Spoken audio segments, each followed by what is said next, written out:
Hello everyone, how are you all. Welcome to ID infusion by prime academy. आज हम करने वाले हैं आपका जीएसटी एंड कस्टम लॉ, जो कि बीकॉम ऑनर्स सेमेस्टर 6 का सब्जेक्ट है, उसका यूनिट नंबर 2।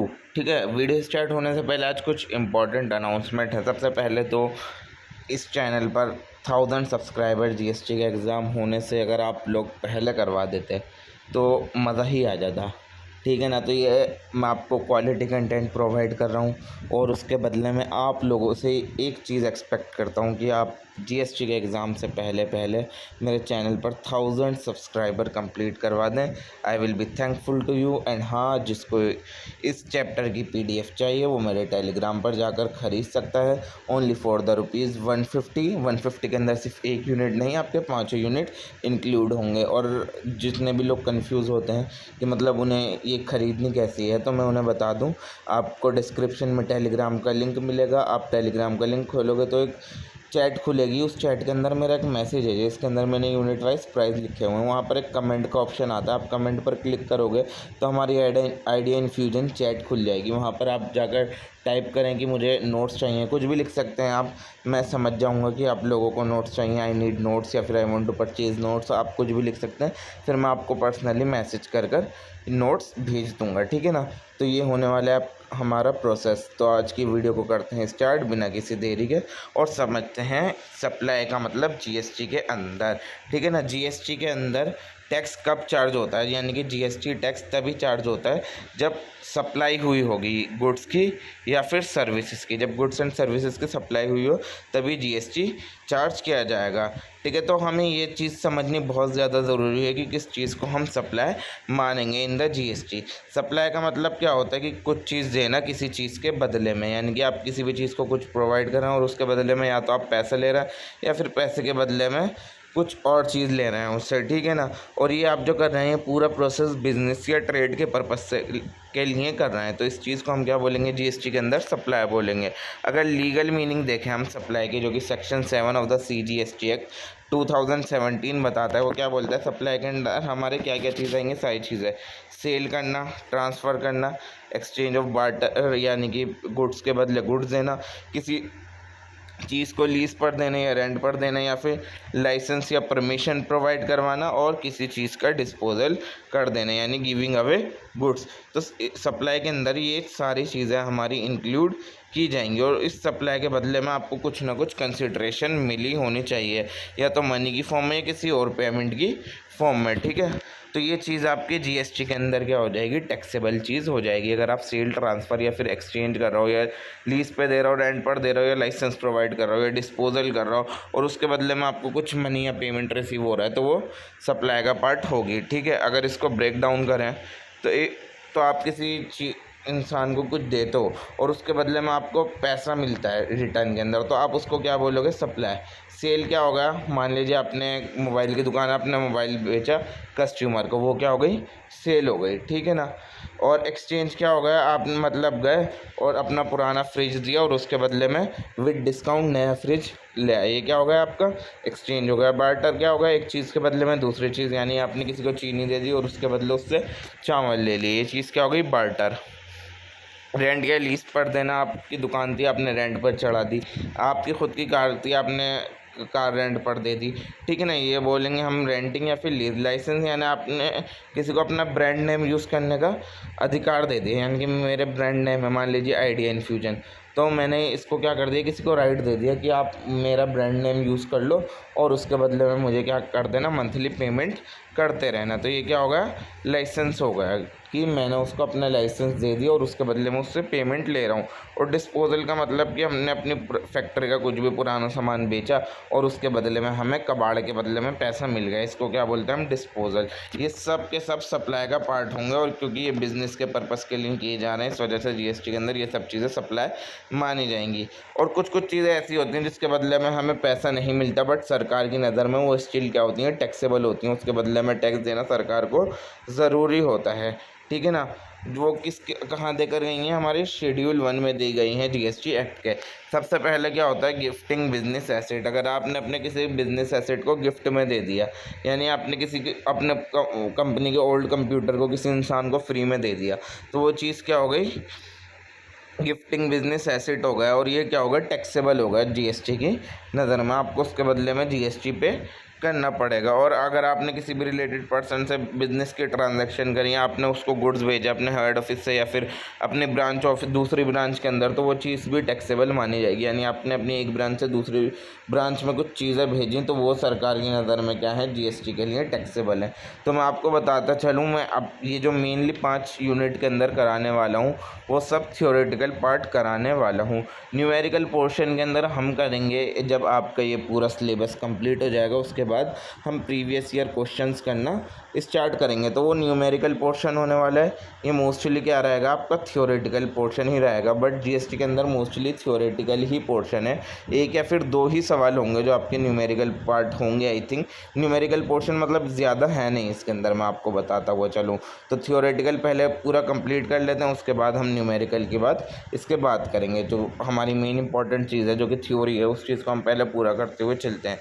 अगर आपने अपनी सिस्टर कंपनी यानी कि कंपनी का ही पार्ट एक दूसरी कंपनी, उसको फ्री सर्विस दे दी, यानी आपने अपनी खुद की ग्रुप की कंपनी की एडवर्टाइजिंग कर दी फ्री के अंदर, तो वो चीज़ सरकार की नज़र में फ्री नहीं है, वो सरकार की नज़र में क्या है, जीएसटी के अंदर टैक्सेबल है। आपने अपने किसी एम्प्लॉय को गिफ्ट दिया और गिफ्ट की वैल्यू 50,000 से ऊपर है, अगर 50,000 के अंदर अंदर तक है तो वो सरकार की नज़र में टैक्सेबल नहीं माना जाएगा। बट उसकी वैल्यू अगर 50,000 से ऊपर चली गई तो वो क्या माना जाएगा, टैक्सेबल। यानी कि आपने अगर एक मान लीजिए 40,000 का फ़ोन दिया, वो सरकार की नज़र में टैक्सेबल नहीं है। बट आपने एक उसको गिफ्ट कर दिया iPhone 16 Pro Max, तो वो क्या हो जाएगा, सरकार की नज़र के अंदर टैक्सेबल हो जाएगा और उसको क्या माना जाएगा, सप्लाई माना जाएगा under GST. Import of services, यानी कि जब आप किसी दूसरी कंट्री से सर्विसेज को इंपोर्ट करवाते हैं, यानी कि आप किसी मान लीजिए फॉर एग्जांपल आप किसी फॉरेन कंपनी का सॉफ्टवेयर यूज़ करते हैं, तो वो क्या चीज़ मानी जाएगी, वो भी चीज़ सप्लाई मानी जाएगी।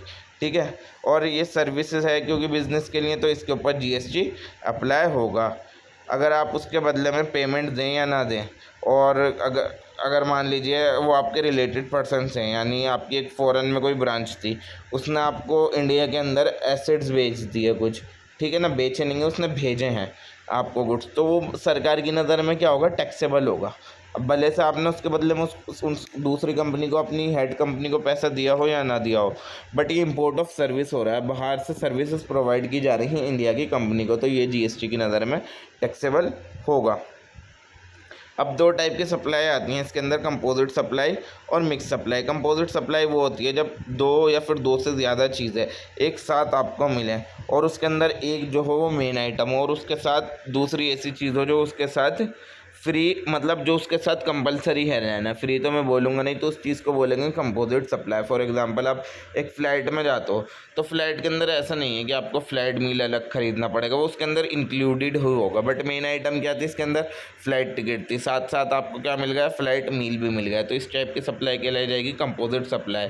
यानी कि आपने एक हॉस्पिटल का पैकेज ख़रीद लिया, वहाँ पर आपको फ्री के अंदर भी नहीं, फिर देखिए फ्री बोल रहा हूँ, आपको उसके साथ साथ टेस्ट भी मिल रहे हैं और डॉक्टर की विजिट्स भी मिल रही हैं। तो ये क्या होगा, ये भी कंपोजिट सप्लाई होगा, क्योंकि इसके अंदर मेन आइटम क्या है, आपकी हॉस्पिटल पैकेज, बट उसके साथ साथ आपको क्या चीज़ें प्रोवाइड हो जा रही हैं, टेस्ट और डॉक्टर विजिट, ये सब चीज़ें क्या कहलाई जाएंगी आपकी कंपोजिट सप्लाई। इसके अंदर जो जीएसटी चार्ज किया जाएगा वो मेन आइटम के बेस पर चार्ज किया जाएगा, यानी कि जो हॉस्पिटल के पैकेज पर जीएसटी लगेगा उस से आपसे जीएसटी चार्ज किया जाएगा, टेस्ट या फिर डॉक्टर विजिट के चार्ज से नहीं किया जाएगा। और इसी तरह अगर जो फ़्लाइट टिकट पर मान लीजिए 18% है और फूड पर है 12%, तो ओवरऑल सप्लाई पर आपसे 18% ही चार्ज किया जाएगा जीएसटी। ऐसा नहीं है कि फ़्लाइट मील पर 12 और इस चीज़ पर 18 हो रहा है, ऐसा नहीं है। इसके अंदर जो मेन आइटम होगा और उसका जो सप्लाई रेट होगा, भले से अनदर सप्लाई से वो कम हो या ज़्यादा हो, कुछ फ़र्क नहीं पड़ता, जो मेन आइटम होगी उस हिसाब से ही आपके सप्लाई लगेगी। मिक्स सप्लाई क्या हो गई, जब 2 या 2 से ज़्यादा चीज़ें एक साथ बेची जाती हैं, ठीक है ना, और वो मतलब नेचुरली बंडल नहीं होती कंपोजिट के अंदर, तो वो क्या थी, नेचुरली बंडल थी, बस इसके अंदर वो साथ कर दी जाती हैं। फॉर एग्जांपल गिफ्ट हैम्पर जब आप लेते हो उसके अंदर 3-4 चीज़ें होती हैं, चॉकलेट हो गया, परफ्यूम हो गया, टॉयज़ वगैरह हो गए, तो ये सारी चीज़ें क्या है, नेचुरली बंडल नहीं है, आप इन सब चीज़ों को अलग अलग भी खरीद सकते हो। तो इस टाइप की सप्लाई को हम बोलेंगे मिक्स सप्लाई, ठीक है ना। और इसके अंदर जीएसटी किस हिसाब से लगेगा, जो इसके ऊपर हाईएस्ट रेट टैक्स होगा, यानी कि मान लीजिए चॉकलेट पर 18 है, परफ्यूम पर 12 और टॉय पर है 20%। तो इन तीनों में से हाई है 20%। तो इस पूरे गिफ्ट हैम्पर पर जो टैक्स लगेगा वो लगेगा 20%। ठीक है। व्हाट इज़ नॉट सप्लाई, अब किस चीज़ को हम सप्लाई नहीं मानेंगे, कहाँ दे रखी है शेड्यूल 3 के अंदर, और शेड्यूल 1 के अंदर दे रखा था किस चीज़ को मानते हैं। ठीक है ना। कुछ कुछ चीज़ें ऐसी हैं जो जीएसटी के अंदर सप्लाई मानी नहीं जाती। मान लीजिए जो आप एम्प्लॉयज़ को सैलरी दे रहे हैं वो सप्लाई नहीं, आप उनको मंथली सैलरी दे रहे हैं, बोनस देना है, वो जीएसटी के अंदर सप्लाई नहीं माना जाएगा। कोर्ट की सर्विसेज आप ले रहे हैं, ठीक है, जो जज ने डिसीजन लिया या फिर जो कोर्ट का डिसीजन था, जितनी भी कोर्ट से रिलेटेड सर्विसेज होती हैं वो भी जीएसटी के अंदर नहीं आएंगी, और यानी सर्विस नहीं मानी जाएंगी, सप्लाई सॉरी। और फ्यूनरल सर्विसेज भी सप्लाई नहीं मानी जाएंगी, बरियल सेरेमनीशन, ये सब चीज़ें सप्लाई नहीं मानी जाएंगी। सेल ऑफ लैंड और कंप्लीट बिल्डिंग, यानी आपने कुछ हिस्सा अपने लैंड का बेचा या फिर कंप्लीट बिल्डिंग भेज दी, यानी कि जो एक रेडी टू मूव फ्लैट है उसको आपने बेचा, तो वो भी सप्लाई नहीं माना जाएगा जीएसटी के अंदर।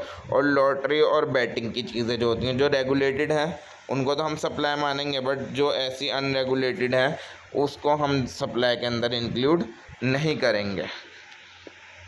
अब समरी टेबल क्या आ गई, सेलिंग गुड्स और सर्विसेज फॉर मनी, तो क्या ये टैक्सेबल होगा कि आप मनी के बदले कुछ भी चीज़ बेच रहे हैं, तो हाँ ये टैक्सेबल होगा। आपने किसी इंसान को अपने बिजनेस के गुड्स दे दिए, तो क्या ये चीज़ टैक्सेबल होगी, जी हाँ होगी। सर्विस इंपोर्ट करवाई, वो भी टैक्सेबल होगी। सैलरी दी एम्प्लॉय को, टैक्सेबल होगी नहीं। आपने अपने लैंड बेचा या फिर पूरी कंप्लीट प्रॉपर्टी बेची, क्या वो टैक्सेबल होगी, नहीं, उसको सप्लाई नहीं माना जाएगा। एम्प्लॉय को गिफ्ट दिया 50,000 के ऊपर का, क्या वो चीज़ टैक्सेबल होगी, जी हाँ वो टैक्सेबल होगी। तो कंक्लूजन क्या निकला कि जीएसटी का जो स्कोप है सप्लाई इन जीएसटी का, वो बहुत ज़्यादा वाइड है। ठीक है ना। It includes anything you give to other, whether और मनी एक्सचेंज और इवन फ्री, यानी कि ये कोई भी चीज़ हो सकती है जो आप एक इंसान दूसरे इंसान को देगा, उसके बदले में पैसा ले या फिर कुछ और चीज़ ले, या फिर भले से फ्री में ही दे दे, और ये चीज़ बिजनेस के लिए की जा रही है, तो उस चीज़ को हम सप्लाई मानेंगे। ये हम ऊपर देख कर आ चुके हैं। और कुछ कुछ चीज़ें एक्सक्लूडेड होती हैं जीएसटी के अंदर, जिसको हम कभी भी सप्लाई नहीं मानते, जैसे कि हमने देख लिया salary and the sale of land.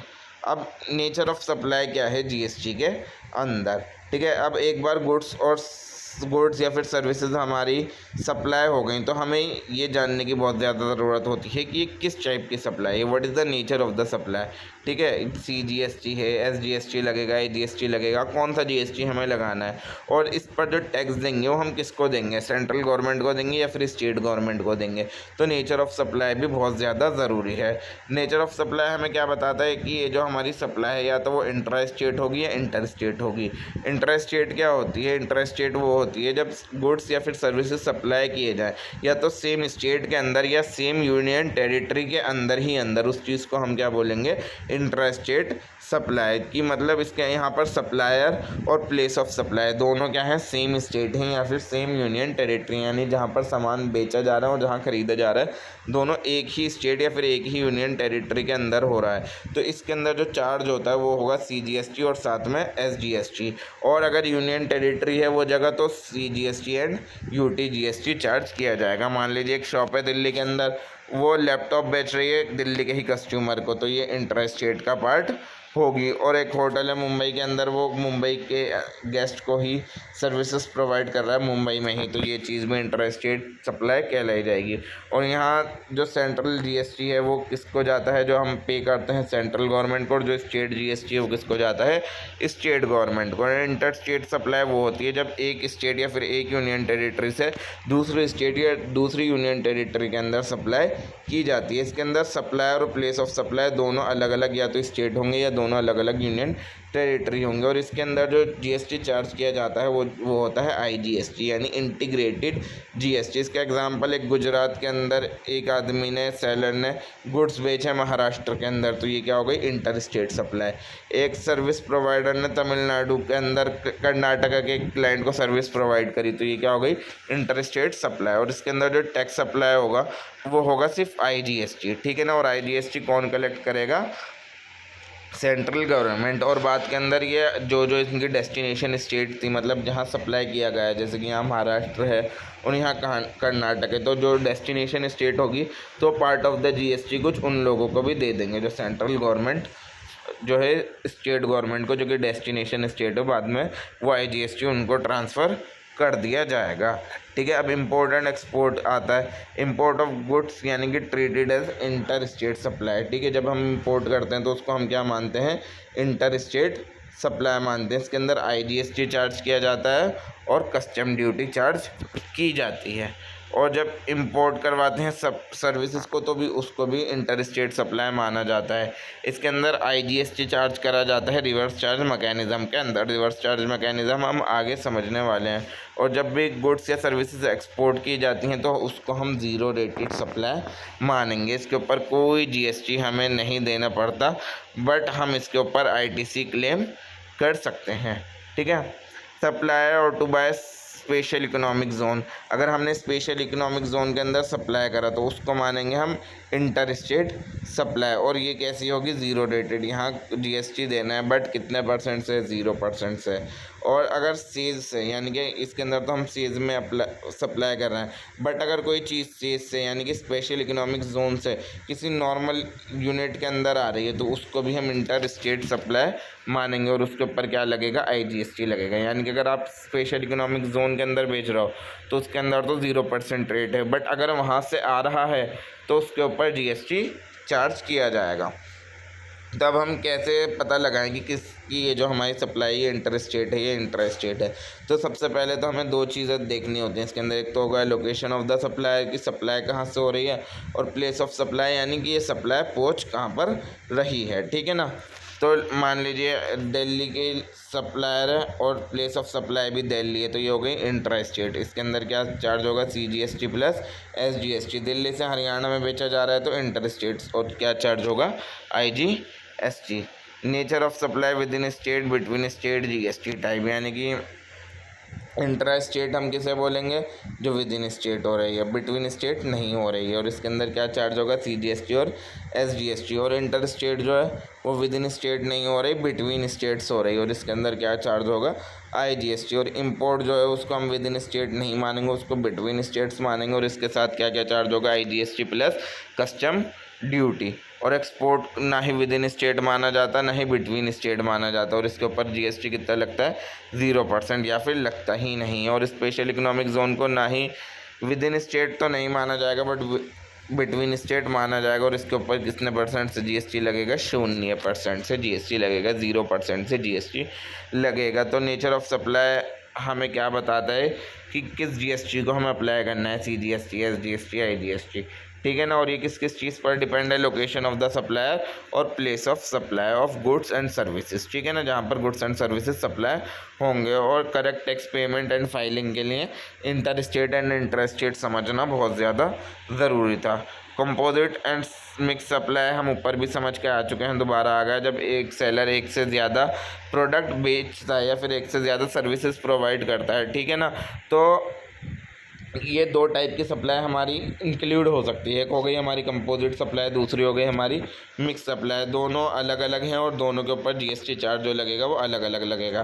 Composite supply जैसे मैंने बताया कि 2 और मोर गुड्स बेचे जा रहे हैं, सप्लाई किए जा रहे हैं साथ में, और वो नेचुरली बंडल हैं, ठीक है ना।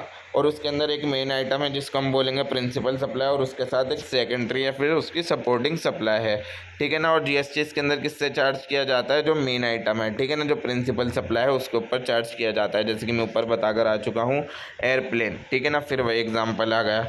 इसके अंदर एयर ट्रेवल प्रिंसिपल सप्लाई और दूसरी आइटम भी इसके साथ मिल रही है जो कि है फूड, तो GST जो लगेगा वो एयर ट्रेवल पर लगेगा। आपने मोबाइल फ़ोन ख़रीदा, चार्जर मिला, तो प्रिंसिपल सप्लाई मोबाइल फ़ोन, दूसरी आइटम जो है वो है चार्जर, तो GST किस पे लगेगा, मोबाइल फ़ोन पर लगेगा। आपने हॉस्पिटल का ट्रीटमेंट पैकेज खरीदा जिसके अंदर प्रिंसिपल सप्लाई थी सर्जरी, और उसके साथ जो अदर आइटम्स थी वो थी मेडिसिन और स्टे, तो GST जो लगेगा वो सर्जरी पर लगेगा, ठीक है ना। रियल लाइफ एग्जांपल, यानी कि आप एक मोबाइल फ़ोन ख़रीदने जाते हैं जिसके साथ आपको एक सॉफ्टवेयर मिलता है जो उसके अंदर ऑलरेडी डेवलप्ड एक चार्जर मिलता है। तो आप बेसिकली मोबाइल फ़ोन ख़रीद रहे हैं जो कि प्रिंसिपल आइटम है, तो उसके साथ आपको सॉफ्टवेयर और चार्जर साथ में मिल रहा है। जो GST इस पर लगना चाहिए वो मोबाइल फ़ोन के टैक्स रेट पर लगना चाहिए। फॉर एग्जांपल मान लो 12% लगता है और चार्जर पर लगता है 10%, तो जो पूरी सप्लाई पर लगेगा आपका वो लगेगा 12%, ठीक है ना। अगली जो आपकी सप्लाई आती है वो आती है मिक्स सप्लाई। जब दो और गुड्स सर्विसेज सब साथ में सप्लाई किए जा रहे हैं और एक ही प्राइस पर सप्लाई किए जा रहे हैं और वो नेचुरली बंडल्ड नहीं है और उन चीज़ों को हम अलग अलग भी बेच सकते हैं और वो चीज़ें एक दूसरे पर डिपेंडेंट नहीं हैं। मान लीजिए एक वही की गिफ्ट बॉक्स के अंदर बहुत सारी चीज़ें रख दी और उसको साथ बेच रहे हैं, तो इस टाइप की सप्लाई होगी हमारी मिक्स सप्लाई। और इसके ऊपर जो जीएसटी लगेगा, जिस चीज़ का भी जीएसटी रेट सबसे ज़्यादा होगा उस चीज़ पर जीएसटी लगेगा। मान लीजिए एक गिफ्ट पैक है जिसके अंदर चॉकलेट है जिस पर लगती है 18% है, परफ्यूम है जिसके ऊपर लगती है 28% और जूस है जिस पर लगती है जीएसटी 12%। तो इसके अंदर 3 अलग अलग आइटम है और हाईएस्ट टैक्स रेट क्या है 28% जो कि है परफ्यूम पर। तो पूरी वैल्यू के ऊपर जो भी अमाउंट बिल बैठ रहा होगा उस पर जो जीएसटी लगाई जाएगी वो 28% से लगाई जाएगी।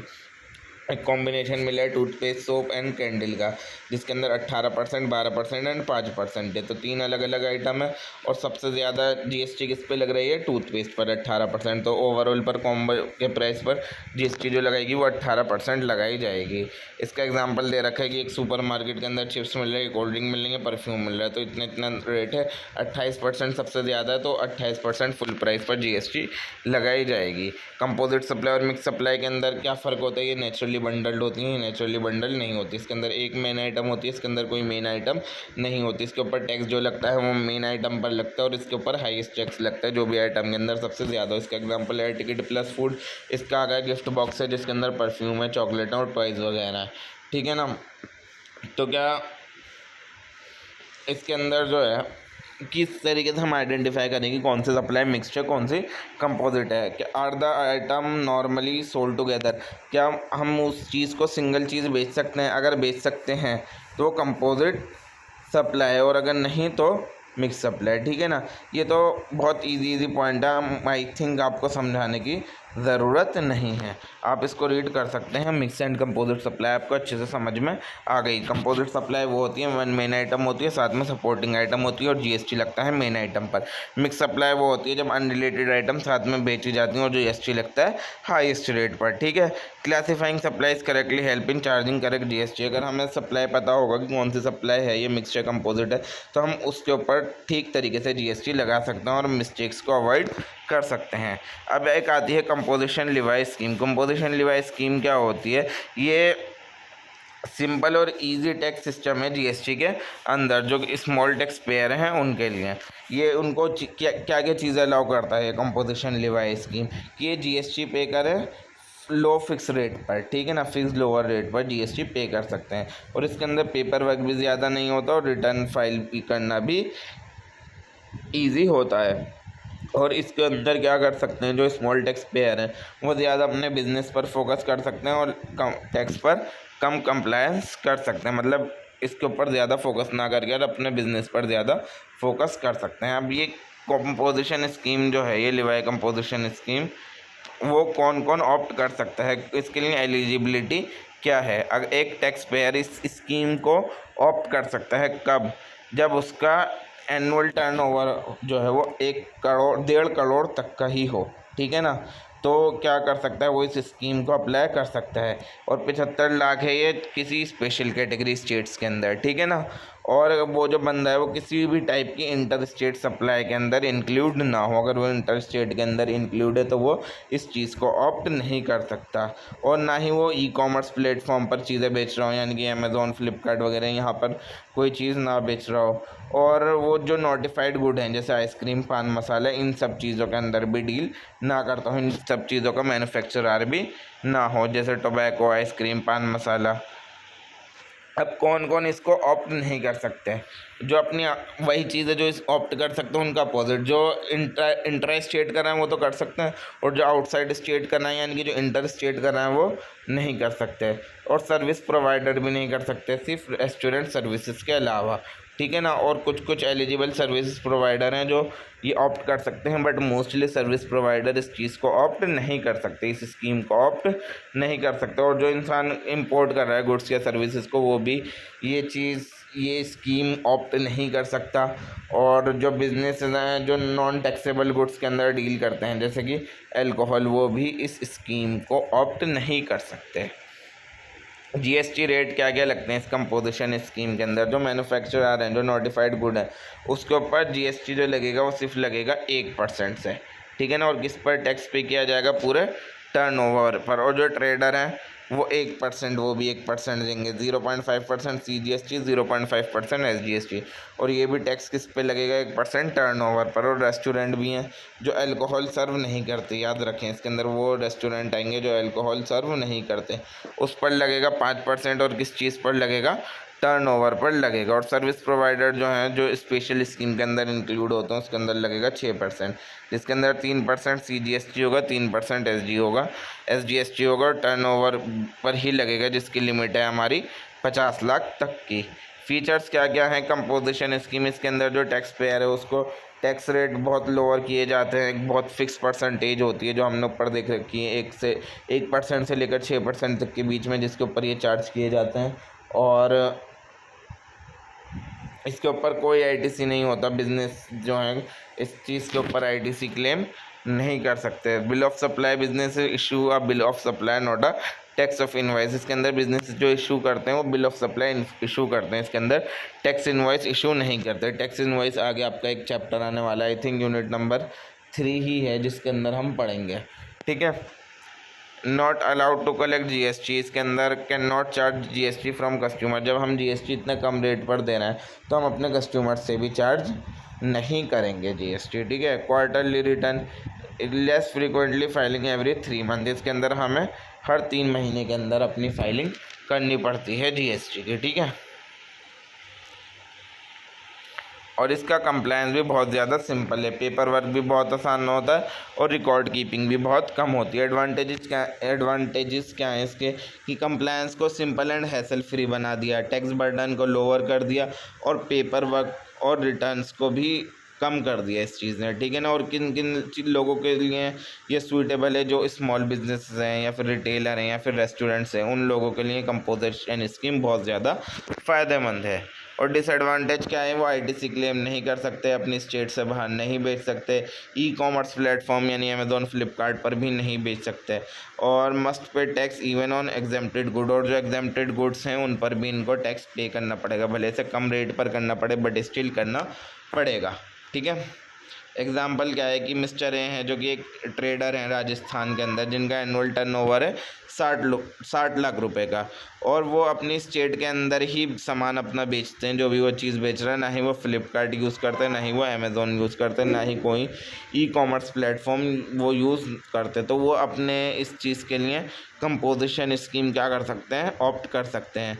और उनको 1% पे करना पड़ेगा 60 लाख का, ठीक है, जो कि होगा 60,000, जिसके अंदर से 30,000 CGST होगा और 30,000 SGST होगा। और वो ना ही अपने कस्टमर से GST चार्ज कर सकते हैं, ना ही ITC क्लेम कर सकते हैं, ठीक है।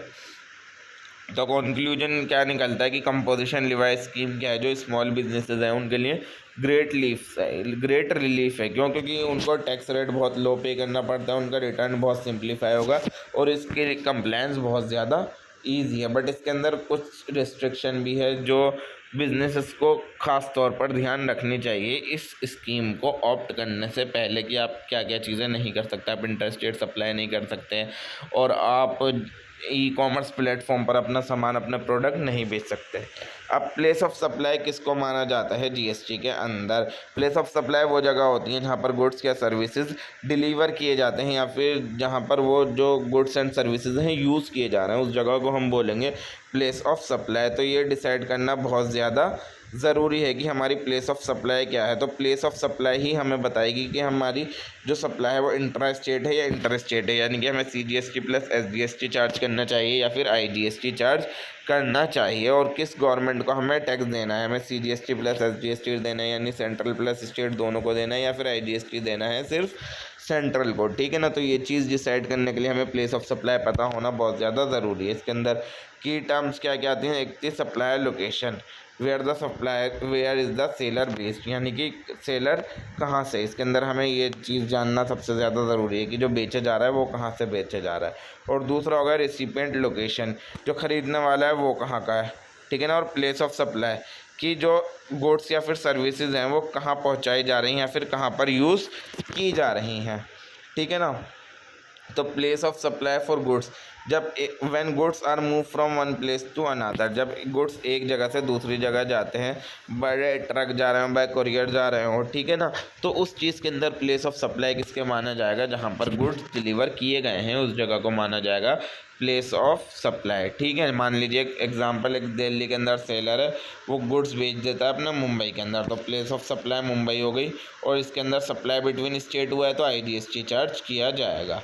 और दूसरा, जब गुड्स मूव ही नहीं हुआ बल्कि बायर खुद आया और उठाकर ले गया, ठीक है ना, या फिर गुड्स ऐसे थे जो मतलब हिल ही नहीं सकते तो उनको वहीं यूज़ करना पड़ेगा, तो प्लेस ऑफ सप्लाई किसको माना जाएगा, जहाँ पर बेचने के टाइम पर जहाँ पर गुड थे उसी जगह को प्लेस ऑफ सप्लाई माना जाएगा।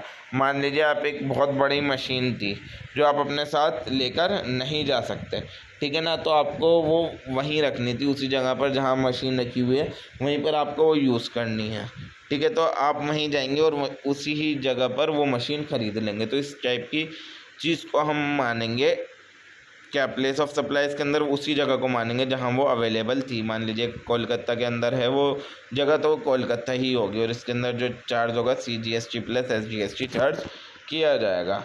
और जब गुड्स को इंस्टॉल किया जाएगा बायर्स की प्लेस पर, तो जहां पर वो इंस्टॉलेशन का प्रोसेस हुआ है वही जगह हमारी क्या मानी जाएगी, प्लेस ऑफ सप्लाई मानी जाएगी। हम एक कंपनी ने AC बेचा तो कंपनी गई चेन्नई के अंदर, वहाँ पर AC लगाकर आ गए, यानी कि चेन्नई वालों ने हैदराबाद, चेन्नई की कंपनी थी AC की, उसने हैदराबाद के अंदर बेचा वो जो अपना AC था, और वो चेन्नई के लोग गए हैदराबाद के अंदर AC लगाकर आ गए। तो जहाँ पर AC इंस्टॉल किया गया वो एक हैदराबाद का घर था या दुकान थी जो भी था, तो बेसिकली प्लेस ऑफ सप्लाई इसके अंदर क्या माना जाएगा, चेन्नई, सॉरी इसके अंदर उल्टा दे रखा है कि चेन्नई के अंदर इंस्टॉल किया गया और हैदराबाद का शहर था, तो आप कुछ भी समझें, अगर चेन्नई के अंदर इंस्टॉल किया गया होगा तो चेन्नई वो जगह है यानी कि प्लेस ऑफ सप्लाई, अगर हैदराबाद के अंदर इंस्टॉल किया गया होगा तो हैदराबाद वो जगह है, ठीक है ना। और इसके अंदर जब दो स्टेट के बिटवीन हो रहा है तो आपको पता है कि कौन सा लगाना है, GST IGST इसके अंदर लगाना है।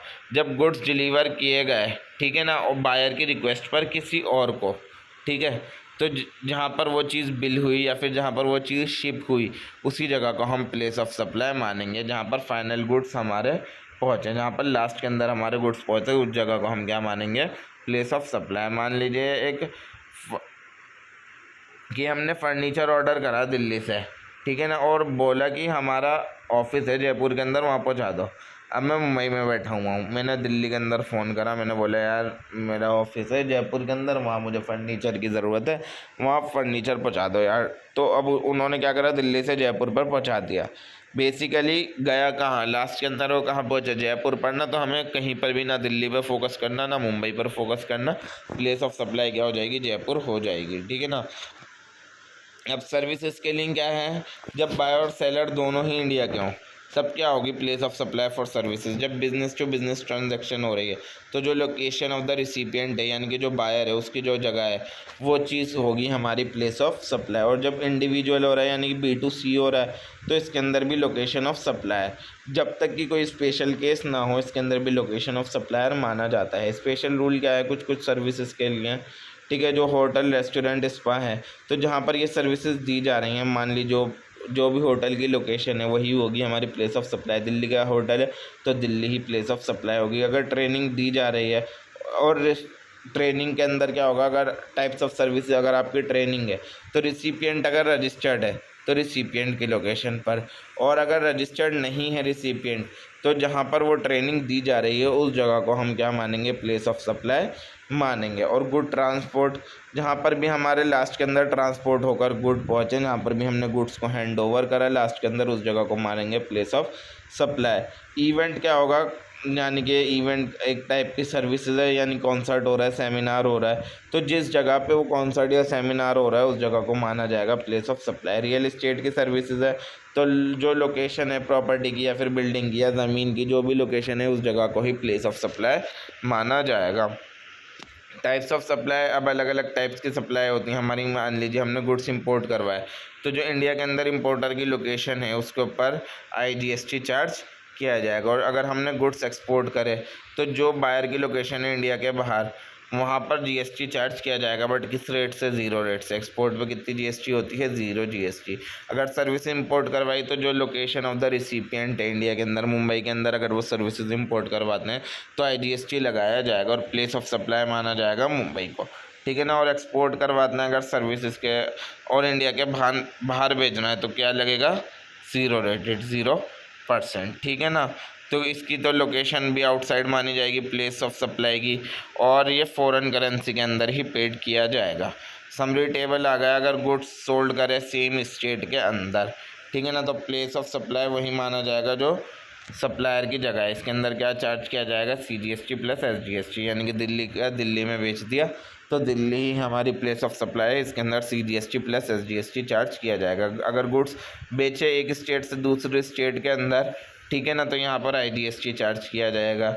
और सर्विसेज प्रोवाइड करें बिजनेस टू बिजनेस, तो जो लोकेशन होगी बायर की बेस्ड ऑन स्टेट वो चीज़ चार्ज की जाएगी। अगर वो इंटर स्टेट है तो IGST, इंटर स्टेट है तो CGST plus SGST। Services provide करें कस्टमर को, तो जो लोकेशन ऑफ द सेलर है उस जगह को हम मानेंगे वही प्लेस ऑफ सप्लाई मानेंगे। और ये किस पर बेस्ड होगा? ये भी स्टेट पर। अगर इंटर है तो IGST, इंटर है तो CGST प्लस SGST। और अगर होटल स्टे हो रहा है तो किसी दूसरे स्टेट के अंदर, तो जहाँ पर होटल लोकेटेड होगा उस जगह को हम मानेंगे प्लेस ऑफ सप्लाई और इसके ऊपर IGST चार्ज किया जाएगा। जब हम कुछ भी चीज़ एक्सपोर्ट करेंगे इंडिया से बाहर तो प्लेस ऑफ सप्लाई भी आउटसाइड इंडिया माना जाएगा और इसके ऊपर 0% से GST लगाई जाएगी। और जब इंपोर्ट करवाना है गुड्स एंड सर्विसेज, तो जहाँ पर इंडिया के अंदर जिस भी जगह के अंदर, दिल्ली, मुंबई, कोलकाता, जहाँ पर भी वो सर्विसेज या गुड इंपोर्ट करवाया गया उस जगह को माना जाएगा प्लेस ऑफ सप्लाई और इसके ऊपर IGST चार्ज किया जाएगा, ठीक है ना। ये ज़रूरी क्यों है? ये हमें करेक्ट टैक्स अप्लाई करने में मदद करता है कि हमें CGST SGST लगाना है या फिर IGST लगाना है। और प्रॉपर GST रिटर्न फाइलिंग को इंश्योर करता है और अवॉइड करता है कि गलत टैक्स भरकर हम पेनल्टीज़ ना दें, ठीक है। एग्जाम्पल दे रखा है, एक केस दे रखा है, एक आदमी कपड़े बेच रहा है। मान लीजिए हम गुजरात के अंदर हैं और कपड़े बेचना है गुजरात के ही कस्टमर को, तो प्लेस ऑफ सप्लाई हो गया गुजरात और इंट्रा स्टेट हो गया और इसके अंदर क्या चार्ज करेंगे? CGST plus SGST। अब लैपटॉप बेचना है मनादर स्टेट के अंदर, महाराष्ट्र में, और केरला के कस्टमर को हमने लैपटॉप बेचा तो प्लेस ऑफ सप्लाई होगा केरला और ये इंटर स्टेट सप्लाई है तो IGST चार्ज किया जाएगा। प्लेस ऑफ सप्लाई बताता है हमें, मतलब प्लेस ऑफ सप्लाई वो जगह होती है जहाँ पर हमारे गुड्स या सर्विसेज डिलीवर्ड किए गए हैं। और ये हमें किस चीज़ में हेल्प करता है बताने में कि हमें कौन सा टाइप का टैक्स लगाना है और किसको वो टैक्स मिलेगा, स्टेट को या फिर सेंट्रल को या फिर दोनों को।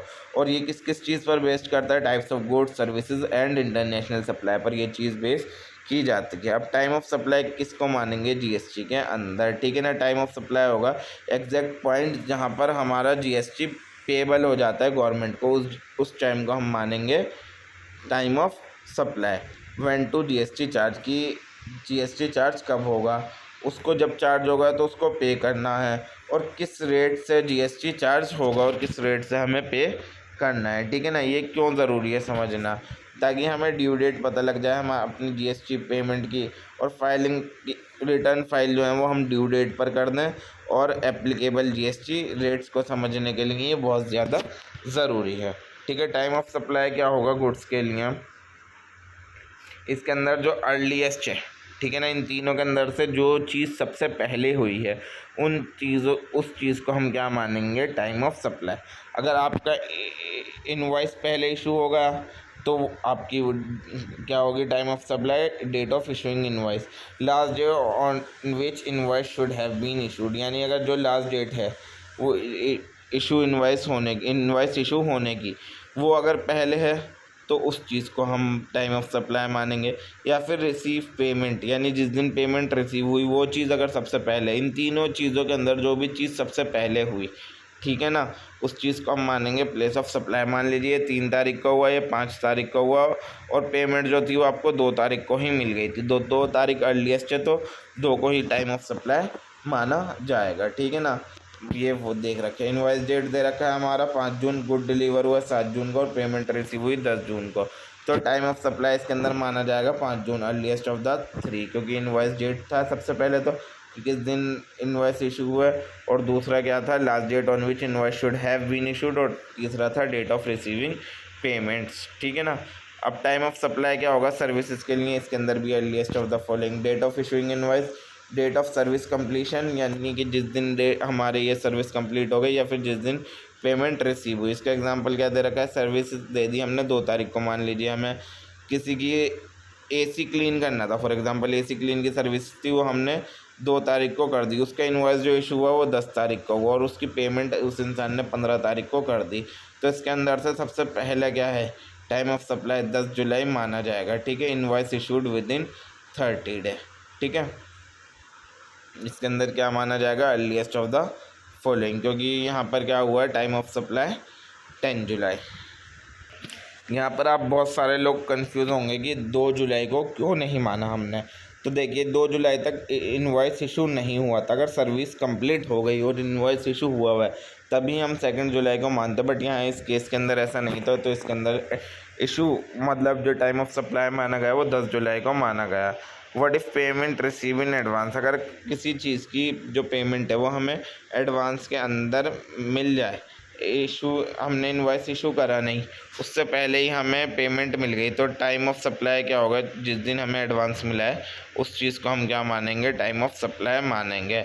और रिवर्स चार्ज मैकेनिज्म यानी आरसीएम के अंदर टाइम ऑफ सप्लाई क्या होगा, ठीक है ना, जब when the recipient of good और सर्विसेज पे the GST under RCM the time of supply is for goods. RCM के अंदर क्या होगा, इन तीनों चीज़ों में से पहला, या तो गुड्स रिसीव्ड हुए जिस दिन या जिस दिन पेमेंट हुई डेट की, या फिर इनवॉइस डेट से अगले 30 दिन तक, जो 30th डे होगा इनवॉइस डेट का उसके 30th डे तक जो सबसे पहला होगा इन तीनों चीज़ों के अंदर, वो क्या होगा, हमारा टाइम ऑफ सप्लाई कहलाया जाएगा। और सर्विसेज के अंदर डेट ऑफ पेमेंट या फिर 60 days from the invoice date, ठीक है। आरसीएम के अंदर ये केस होगा। और वाउचर्स के अंदर, अगर वाउचर्स के टाइप पर बेस है ये टाइम ऑफ सप्लाई किसको माना जाएगा, अगर स्पेसिफिक पर्पस के वाउचर हैं, ठीक है, जो कि एक ही टाइम के लिए यूज़ किए जाते हैं, तो जो डेट ऑफ इशू होगी उसी हम टाइम ऑफ सप्लाई मानेंगे। और जो जनरल पर्पस हैं, जो किसी भी चीज़ के लिए वाउचर यूज़ किए जा सकते हैं, तो जिस दिन हमने उस वाउचर को रिडीम करा, जिस दिन हमने उस वाउचर को यूज़ करा, उस वाउचर के यूज़ करने के दिन को माना जाएगा हमारा टाइम ऑफ सप्लाई। यानी कि स्पेसिफिक पर्पस का सप्लाई, स्पेसिफिक पर्पस का वाउचर था, यानी मान लीजिए कि उसको आप उस पर सिर्फ आपको कपड़े पर ही डिस्काउंट मिलता उस चीज़ से, ठीक है ना। तो जिस दिन वो चीज़ इशू हुई, ठीक है, तो वो डेट ऑफ इशू ही आपका क्या मान लिया जाएगा, टाइम ऑफ सप्लाई मान लिया जाएगा। और जनरल पर्पस का वाउचर था, आप उस चीज़ से किसी भी मॉल में जाकर किसी भी चीज़ पर 10% डिस्काउंट ले सकते थे। तो जिस दिन आपने वो चीज़ रिडीम करी, जिस दिन वो डिस्काउंट लिया, उस दिन ही आपका टाइम ऑफ सप्लाई माना जाएगा। What if time of supply can not be determined, जब हमें टाइम ऑफ सप्लाई का अंदाज़ा ना हो तो जीएसटी लॉ क्या कहता है, तो use the date when the supplier receive payment और record the supply in the books which ever is earlier. जब हमें बहुत ज़्यादा कन्फ्यूज़न है और समझ नहीं आ रहा कि टाइम ऑफ सप्लाई किसे माने, तो जिस दिन या तो पेमेंट रिसीव हुई या फिर जिस दिन सप्लाई के बारे में बुक्स के अंदर लिखा गया, अकाउंट्स के अंदर लिखा गया, इन दोनों चीज़ों के अंदर जो चीज़ पहले की गई है, ये दोनों चीज़ें तो हुई होंगी पक्का, कुछ भी चीज़ का हमें पता ना हो, बट इन 2 चीज़ों के अंदर, ये इन 2 चीज़ों का तो पता होगा कि किस दिन हमने एंट्री लिखी, वो रिकॉर्ड होगी आपके पास, और या फिर किस दिन हमको पेमेंट मिली, ये चीज़ भी इंसान को पता होगी। ऐसा तो है नहीं कि पेमेंट नहीं मिली होगी। तो जो दोनों चीज़ों के अंदर सबसे पहले हुआ उस चीज़ को ही हम टाइम ऑफ सप्लाई मानेंगे। क्विक समरी दे रखी है, गुड्स के लिए क्या दे रखा है, अर्लियर ऑफ इनवॉइस डेट और पेमेंट। सर्विस के लिए क्या दे रखा है, अर्लियर ऑफ इनवॉइस 30 दिन के अंदर अंदर या फिर पेमेंट। आरसीएम के लिए क्या दे रखा है, अर्लियर ऑफ रिसीव पेमेंट और 30 डेज फ्रॉम द इनवॉइस। और आरसीएम की सर्विसेज के लिए क्या दे रखा है, अर्लियर ऑफ पेमेंट और 60 डेज फ्रॉम इनवॉइस। और वाउचर के लिए क्या दे रखा है, स्पेसिफिक है तो डेट ऑफ इशू, जनरल है तो डेट ऑफ रिडम्पशन। कंक्लूजन क्या निकलता है, टाइम ऑफ सप्लाई हमें क्या बताता है कि कब हमारी जीएसटी पेबल होगी। ये टैक्स की कैलकुलेशन के अंदर से कन्फ्यूजन हटाता है जब इनवॉइस और पेमेंट जो है अलग अलग टाइम पर हो रहा है, मतलब इनवॉइस अलग डेट पर इशू हो रहा है, पेमेंट जो हो रही है वो अलग डेट पर हो रही है। तो इस केस के अंदर ये क्या करता है, कन्फ्यूज़न को दूर करता है। इससे हमें करेक्ट टाइम पता लगने में हेल्प होती है ताकि हम अपने रिटर्न्स प्रॉपर्ली फाइल कर सकें और पेनल्टीज़ को अवॉइड कर सकें। वैल्यू ऑफ सप्लाई क्या होता है, वैल्यू ऑफ सप्लाई का मतलब होता है टोटल वर्थ या फिर प्राइस ऑफ गुड्स और सर्विसेज यू सेल, यानी कि जो भी हमने चीज़ बेची उसकी टोटल वर्थ क्या थी, उसका टोटल प्राइस क्या था जिस पर जीएसटी चार्ज किया जाए। बेसिकली ये अमाउंट होता है या फिर मनी होता है जो हमें बेचकर मिला, किसी भी चीज़ को हमने बेचा और उस चीज़ से जो अमाउंट या फिर मनी मिला वो होगा हमारा वैल्यू ऑफ सप्लाई। और जीएसटी के अंदर ये अमाउंट को कैलकुलेट किया जाता है। तो इसको कैलकुलेट करना इंपॉर्टेंट क्यों है? GST is the percentage of value what you supply, यानी कि इससे ही हमें पता लगेगा कि कितना परसेंट जो है, यानी जो परसेंटेज निकलती है ना कि इतना परसेंट चार्ज करना है, 18%, 20%, वो वैल्यू ऑफ सप्लाई पर ही हम चार्ज करते हैं। तो जब वैल्यू ऑफ सप्लाई ही नहीं पता होगी तो हम ये कैसे बता पाएंगे कि कितना परसेंट हमें चार्ज करना है। और अगर वैल्यू करेक्ट नहीं होगी तो या तो हम बहुत ज़्यादा टैक्स पे कर देंगे या बहुत कम टैक्स पे करेंगे, ठीक है ना। और अगर करेक्ट वैल्यू पता होगी तो उससे हम प्रॉब्लम से भी बचे रहेंगे, ठीक है, और कोई दिक्कत भी नहीं होगी। तो किस तरीके से वैल्यू कैलकुलेट की जाती है? तो सबसे पहले इसके अंदर या तो माना जाता है जो प्राइस हमें एक्चुअली मिला, यानी 5 लाख का बेचा था, 5 लाख का मिल गया या फिर मिलेगा, ठीक है ना, वो चीज़ क्या हो गई हमारी वैल्यू ऑफ सप्लाई। या फिर इसके अंदर जो प्राइस होता है उसको हम क्या बोलते हैं? Transaction value. ट्रांजैक्शन वैल्यू को हम मानते हैं वैल्यू ऑफ सप्लाई। तो जो जीएसटी लगेगा वो किस पर लगेगा? ट्रांजैक्शन वैल्यू पर लगेगा। इसके अंदर जीएसटी इंक्लूड नहीं होता, यानी कि 5 लाख का था कुछ चीज़, उसके ऊपर हमें 5% जीएसटी लगानी है, ठीक है। तो ये क्या हो गई? ट्रांजैक्शन वैल्यू हो गई 5 लाख। जीएसटी जोड़कर ये ट्रांजैक्शन वैल्यू नहीं रहेगी अगर इसके अंदर जीएसटी की अमाउंट ऐड की जाए। और जो 5% निकलेगा वो इसी वैल्यू पर निकलेगा, ठीक है। और किस वैल्यू के अंदर हम क्या क्या चीज़ें इंक्लूड करेंगे? जो भी गुड्स या सर्विसेज है उसका प्राइस क्या है, जो मेन अमाउंट है हमें चार्ज करना है, और उसके साथ जो भी हम एडिशनल चार्ज लगा रहे हैं जैसे कि पैकेजिंग चार्ज या फ्रेट का या फिर लोडिंग का, अनलोडिंग का, इंश्योरेंस का, वो सब चीज़ें हमें इसके अंदर ऐड करनी पड़ेंगी वैल्यू के अंदर। उसको हटाना नहीं है ताकि हम टैक्स से बच सकें। और जितने भी हमने टैक्सेस लगाए हैं अलग से जीएसटी के अलावा, ड्यूटीज़ लगाई हैं, फीस लगाई हैं, ठीक है, उसको हमें अलग अलग जो लगाई हैं उस चीज़ को भी हमें इंक्लूड करना पड़ेगा जीएसटी के अलावा, जितने भी हमने फालतू के टैक्स इधर उधर के लगाए हैं।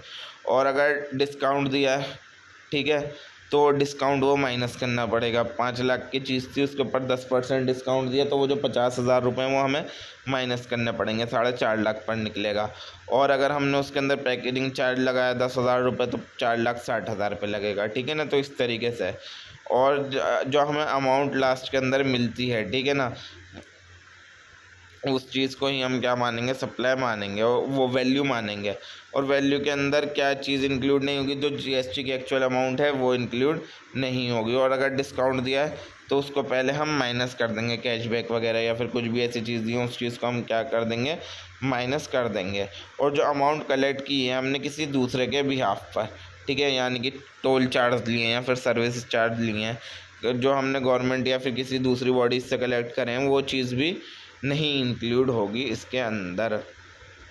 और इसके अंदर अगर आप लेट पेमेंट करते हैं तो आपको इंटरेस्ट भी देना पड़ सकता है और पेनल्टी भी देनी पड़ सकती है, जो कि इस वैल्यू का पार्ट नहीं होगी। इंटरेस्ट और पेनल्टी लेट पेमेंट का वैल्यू का पार्ट नहीं होगी। स्पेशल सिचुएशन क्या है? जब बायर और सेलर दोनों क्या है? रिलेटेड है, यानी कि बायर और सेलर दोनों फैमिली के मेंबर हैं, दोनों भाई हैं या फिर दोनों रिलेटेड कंपनी है। तो प्राइस ऐसे के चीज़ के अंदर क्या हो सकता है कि फेयर ना हो। तो इसके अंदर जो जीएसटी ऑफिसर है वो खुद डिसाइड करेंगे कि वैल्यू क्या होनी चाहिए। एक इंसान ने एक घर था 1 करोड़ का, वो अपने भाई को बेच दिया 10 लाख का। नहीं, घर का नहीं बात करते, हम किसी एसेट की ही बात कर लेते हैं जिसके ऊपर जीएसटी लगे। एक लैपटॉप था 5 लाख का, मान लीजिए, उसने अपने भाई को बेच दिया 10,000 रुपये का वो लैपटॉप। तो इसके अंदर जो जीएसटी लगनी चाहिए वो तो वैल्यू पर ही लगनी चाहिए 5 लाख के ऊपर। बट तो इस सिनेरियो के अंदर जो जीएसटी डिसाइड करेगा वो जीएसटी ऑफिसर डिसाइड करेगा कि कितनी जीएसटी लगनी चाहिए। और जब बार्टर हुआ या फिर एक्सचेंज हुआ, जब मतलब मनी का यूज़ ही नहीं हुआ, यानी एक गुड के बदले में दूसरा गुड ले लिया, तो जो मार्केट प्राइस होगा गुड्स और सर्विसेज का उसी को हम क्या मानेंगे? वैल्यू मानेंगे। मान लीजिए आटे के बदले चीनी ले ली, तो जो आटे चीनी की बाज़ार के अंदर वैल्यू है उसी को हम क्या मानेंगे? वैल्यू ऑफ सप्लाई माने जाएंगी। और फ्री सप्लाईज अगर हमने गुड्स और सर्विसेज दे दिए फ्री के अंदर, ठीक है ना, तो जो उनकी मार्केट वैल्यू है वो चीज़ मानी जाएगी। गुड्स दे दिया हमने सब लोगों को, फॉर एग्ज़ाम्पल फ़ोन बांट दिया और उस फ़ोन की वैल्यू थी 5,000 रुपये, तो 5,000 के हिसाब से जीएसटी चार्ज की जाएगी। एग्जाम्पल क्या दे रखा है हमने? लैपटॉप था 50,000 का, हमने वो 1000 का पैकेजिंग चार्ज करी और उसके ऊपर 2000 का ट्रांसपोर्टेशन चार्ज करा। इसके अंदर जीएसटी इंक्लूड नहीं है, तो वैल्यू ऑफ सप्लाई क्या होगी, 50,000 ये प्लस 1000 पैकेजिंग के प्लस 2000 ट्रांसपोर्टेशन के, जो कि हो जाएंगे 53,000। और जीएसटी जो चार्ज किया जाएगा वो 53,000 पर किया जाएगा, 50,000 पर नहीं किया जाएगा। तो कुछ समरी टेबल क्या दे रखी है कि क्या चीज़ें हैं और वैल्यू के अंदर इंक्लूड होंगी या नहीं। जो प्राइस है गुड सर्विसेज का वो तो होगा, पैकेजिंग, फ्राइट, इंश्योरेंस, ये सब चीज़ें भी होंगी। जीएसटी की अमाउंट इंक्लूड नहीं होगी। डिस्काउंट है वो होगा, उस चीज़ को करना पड़ेगा माइनस। और अगर आफ्टर सेल का कोई डिस्काउंट है, यानी चीज़ बेच दी उसके बाद कोई डिस्काउंट दे रहा है, उस चीज़ को भी हम वैल्यू के अंदर इंक्लूड नहीं करेंगे और ना ही माइनस करेंगे। और थर्ड पार्टी से जो अमाउंट कलेक्ट किया जाए उसको भी वैल्यूज़ के अंदर इंक्लूड नहीं करेंगे। तो वैल्यू ऑफ सप्लाईज हमें क्या बताता है, क्या होती है value of supply, price plus additional charges related to supply, और जिसके अंदर जीएसटी एक्सक्लूड होगा, इंक्लूड नहीं होगा। ये हमें बताता है कि कितना जीएसटी हमें पे करना है, और ताकि हम जीएसटी के रूल्स को प्रॉपर्ली फॉलो करें और अवॉइड करें फाइन को। So that is all for today guys. Video पसंद आई हो तो वीडियो को लाइक करें, चैनल को सब्सक्राइब करें। मैं मिलता हूँ आपके साथ अगले यूनिट के साथ, यूनिट नंबर 3 के साथ। तो देखना ना भूलें आइडियन फ्यूजन। और हाँ, 1000 सब्सक्राइबर वाली बात याद रखना गाइस, ठीक है। अगली यूनिट से पहले कम से कम 800 तो करा ही दो। 700 समथिंग है ऑलरेडी, 800 तो आप करा ही सकते हो, इतना तो कर ही सकते हो, ठीक है ना। चलते हैं, मिलते हैं अगली वीडियो के अंदर। तब तक ये जो लाल बटन है इसको दबा दो जोर से।